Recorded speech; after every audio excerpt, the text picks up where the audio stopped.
जय श्री राम दोस्तों। कैसे हैं आप? उम्मीद है आप अच्छे होंगे।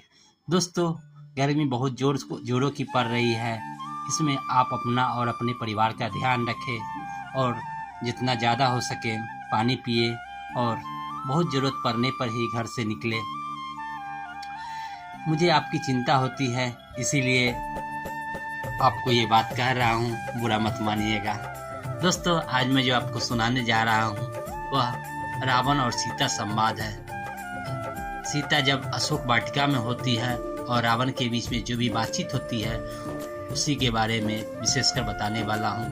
कृपया ध्यान से सुनिएगा, आपको अच्छा लगेगा और प्रभु श्री राम का आशीर्वाद आपको मिलेगा।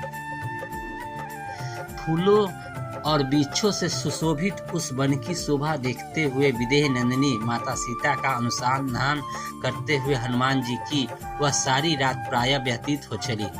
रात्रि जब मात्र एक पहर बाकी रही तो रात के उस पिछले पहर में 6 अंगों सहित संपूर्ण वेदों के विद्वान तथा श्रेष्ठ यज्ञों द्वारा योजन करने वाले ब्रह्मा राक्षसों के घर में वेद पाठ की ध्वनि होने लगी, जिसे हनुमान जी ने सुना। उसके बाद मंगल वाद्यों तथा श्रवण सुखद शब्दों वाले महाबाहु 10 मुख रावण को जगाया गया। जगाने पर महाभागी एवं महाप्रतापी राक्षस राज रावण ने सबसे पहले विदेह नंदिनी सीता का चिंतन किया। सीता के प्रति आसक्त एवं काम से प्रेरित रावण ने सब प्रकार के आभूषण धारण कर तथा परम उत्तम शोभा से संपन्न हो अशोक वाटिका में प्रवेश किया। रावण के पीछे पीछे लगभग 100 सुंदरियां भी थी। काम के अधीन एवं मन में सीता के आस लगाए मंद गति से आगे बढ़ता रावण अद्भुत शोभा पा रहा था। काम, दर्प और मद से युक्त अचिंत्य बल परोस से संपन्न रावण के अशोक वाटिका के द्वार तक पहुंचने पर कपिवर हनुमान जी ने उसे देखा। यद्यपि मतिमान हनुमान जी अत्यंत उग्र तेजस्वी थे, यद्यपि रावण के तेज से तिरस्कृत होकर सघन पत्तों में घुसकर छिप गए। अर्धनिंद सुंदरी राजकुमारी सीता ने जब उत्तम आभूषणों से विभूषित तथा रूप यौवन से संपन्न राक्षस राज रावण को आते देखा तो वह प्रचंड हवा में हिलने वाली कदली के समान भय के मारे थरथर कांपने लगी। सुंदर कांति वाली विशाल लोचना जानकी ने अपने जंघाओं से पेट और दोनों भुजाओं से स्तन छिपा लिए और रुदन करने लगी।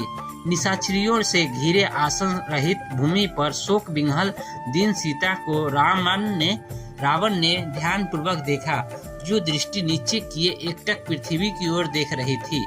ऐसी दुखी जानकी के पास आकर लंकापति रावण हंसता हुआ बोला, हे मृगनयनी, मुझे देखकर तू अपने शरीर को छिपाने का प्रयत्न क्यों कर रही है?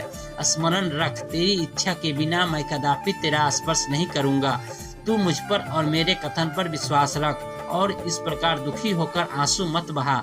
तेरी यह मलिन आभूषण रहित वेशभूषा देखकर मुझे अत्यधिक पीड़ा होती है। तू संसार की सुंदरियों में शिरोमणि है। आपने इस सौंदर्य तथा यौवन को व्यर्थ नष्ट मत होने दे। यदि एक बार यह यौवन नष्ट हो गया तो फिर लौटकर नहीं आएगा। मैं फिर कहता हूँ, तू विश्व की अनुपम सुंदरी है, विधाता की अद्वितीय सृष्टि है। तेरे निर्माण में ब्रह्मा ने अपना सारा कौशल और चतुराई लगा दी, इसलिए तेरी रचना में उसने किसी प्रकार की कोई कमी नहीं रखी है। तेरे किस किस अंग की मैं सराहना करूं? जिस अंग पर दृष्टि पड़ती है उसी पर अटक कर रह जाता है। मैं तुझे पूरे हृदय से अपनाना चाहता हूं। मैं तेरे प्रत्येक अंग का रसवादन करना चाहता हूं। इसीलिए तुझसे कहता हूँ, तू राम का मुंह छोड़ दे, मैं तुझे अपनी पटरानी बनाऊंगा। मेरी सब रानियां तो तेरी चरणों की दासी बनेगी ही, मैं भी तेरा दास बनकर रहूंगा। अपने भुजाबल से अर्जित संपूर्ण संपत्ति तेरे चरणों में अर्पित कर दूंगा। जीते हुए समस्त राज्य तेरे पिता जनक को दे दूंगा। तू वास्तव में इतनी सुंदर है कि तुझे देखकर तुझे बनाने वाला स्वयं विधाता कामवश हो जाएगा। मेरी तो बात ही क्या है, इसलिए तू मेरी बात स्वीकार कर ले। राम से भयभीत होने की कोई आवश्यकता नहीं है। संसार में कोई भी मुझसे लोहा नहीं ले सकता। चल, उठकर खड़ी हो जा और सुंदर वस्त्र आभूषण धारण करके मेरे साथ रमन कर। हे कल्याणी, चलकर मेरे ऐश्वर्य को देख और उस कंकाल बनवासी को भूल जा।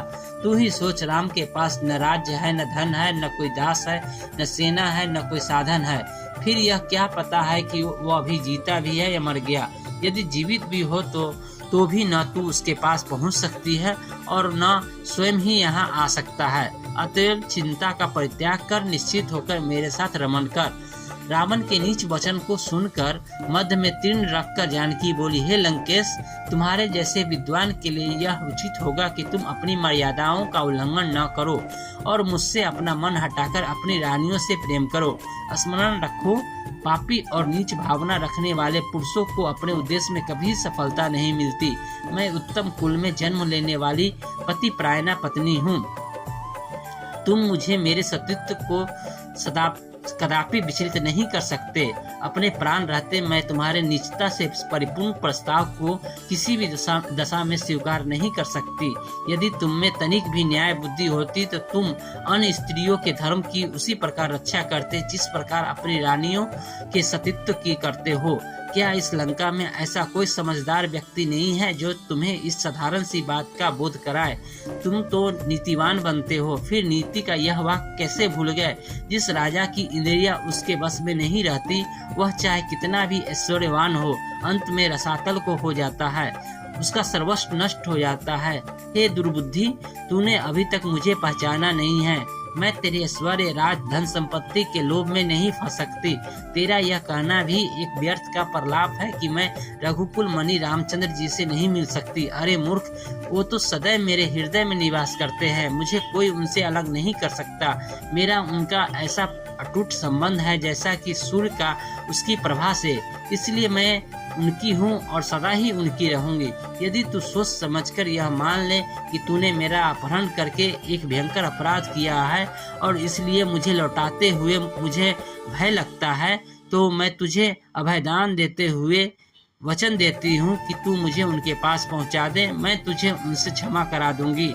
यदि तुम अब भी अपनी हट पर अड़े रहे तो विश्वास करो, तुम्हारी मृत्यु निश्चित है और तुम्हें उनके बाणों से कोई नहीं बचा सकता। इसलिए मैं फिर कहती हूँ कि सावधान हो जाओ, अपने साथ लंका और लंकावासियों का नाश मत करो, इसी में तुम्हारा और तुम्हारे राक्षस कुल का कल्याण है।